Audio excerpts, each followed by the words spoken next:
Now, one of the things where people go wrong is in marriage when the marriage is struggling. Remember, marriage is a very big sacrifice. If you are going to sacrifice, you will be happy. If not, it will become a crisis. So if you want to protect yourself from the crisis within marriage, learn to trust one another and don't give reason for your spouse not to trust you. So while we're teaching you to trust one another, we're telling you don't give reason for the other not to trust you.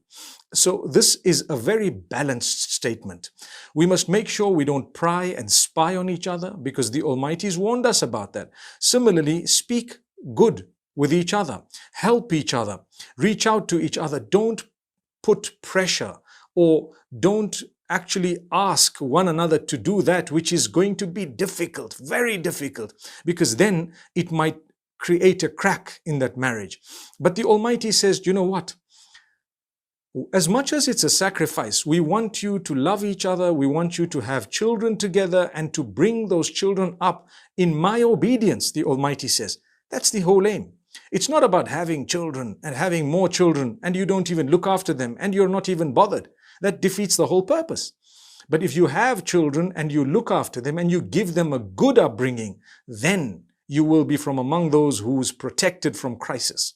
Many people have children and the children are the reason that they're upset and in crisis.